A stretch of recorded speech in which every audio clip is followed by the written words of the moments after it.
O tamanho do buraco no Brasil é muito maior do que você pode imaginar, né? Vocês sabem que o Lula tem dito aí que está conseguindo, não, que vai conseguir o déficit zero, prometeu o déficit zero em 2025, depois voltou atrás, agora 2026 também não vai conseguir também. Então, ou seja, no final das contas, o déficit brasileiro só aumenta, não tem nenhuma chance de parar. E pior do que isso, segundo o pessoal do Itaú, a única maneira do Brasil sair da região preocupante da dívida seria um ajuste de 4% do PIB. Ou seja, um corte de 400 bilhões de reais na dívida pública, nos gastos do governo, é o que diz o economista aqui do Itaú. Vamos entender de onde é que ele tirou esse número aqui e por que isso seria importante para o Brasil fazer e quando que ele propõe fazer isso, né? Pois bem, o André Martins aqui reporta que o Itaú, os economistas do Itaú, estão falando que a dívida pública do Brasil chegará a 85% do PIB agora em 2026, ou seja, um crescimento absurdo aí durante o governo Lula. Não que ela fosse muito leve na época do governo Bolsonaro, a verdade é que com a pandemia ela também cresceu no governo Bolsonaro, mas o fato é que o governo Bolsonaro pelo menos estava tomando medidas para conter a dívida, para o governo gastar menos, né?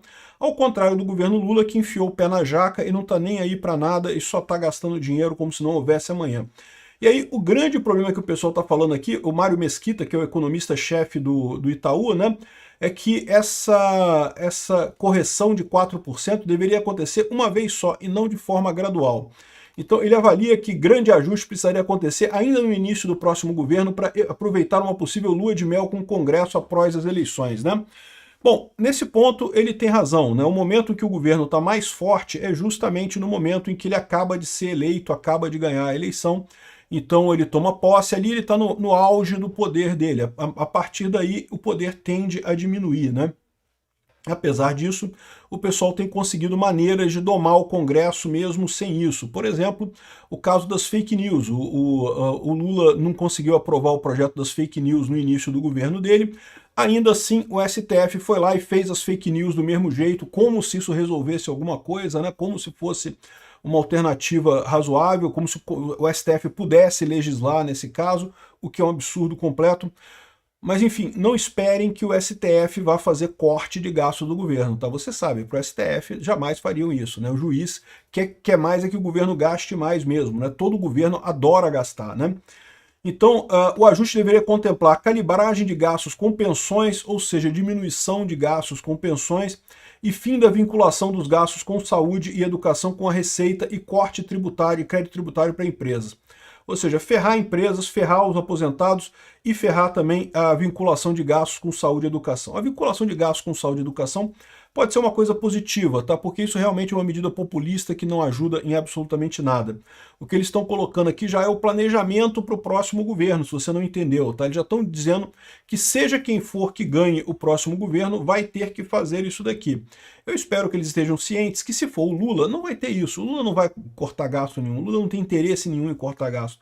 Ele vai querer fazer ao contrário do que ele fez quando ele ganhou a eleição passada, que foi exigir que o Congresso abrisse mais crédito para ele, fizessem lá a PEC da gastança, né? A PEC do jorrar dinheiro, para jorrar dinheiro para um monte de coisa, dar dinheiro para um monte de gente, não sei o que lá. Foi o que eles fizeram, na verdade, com o Congresso lá, depois que o Lula ganhou a eleição. Infelizmente, essa foi a tragédia. Além disso, ele alerta também para o problema com a preocupação com as estatais. Tá? As estatais estão na conta da dívida pública e o pior é que, mais do que estarem na conta da dívida pública, volta e meia aparece esqueletos no caminho. Os Correios é o caso mais grave, com uma dívida de 10 bilhões de reais, mas que estão dizendo que vai ser muito pior em 2026. Os Correios não têm salvação. A única alternativa é privatizar os Correios. Do jeito que está, daqui a pouco não vai ter nem mais o que vender. Mas esse é o escopo da coisa. Pode esperar que vai ter um baque grande no início do próximo governo. Todo mundo já está falando que não, que a situação do Brasil vai estar muito crítica no início do governo que vem, não sei o que lá. Na verdade, eu acredito que vai estar muito pior antes disso, a economia de forma geral no Brasil, né? Agora, as contas do governo realmente vão estar muito críticas em 2027. E por que o Lula não quer resolver isso? O Lula não quer resolver isso por motivos óbvios, né? Se ele não ganhar a eleição, ele deixou uma bomba para o próximo candidato que se vire para resolver esse pepino. E se por outro lado ele ganhar a eleição, torrou dinheiro como se não houvesse amanhã, e ganhar a eleição, bom, ele ganhou a eleição, né? Ah, mas vai ser uma merda, o governo vai estar na pindaíba, a economia vai estar uma bosta, mas ele ganhou a eleição, né? Para ele continua tudo bem, né? Então essa é de forma geral o problema financeiro do Lula.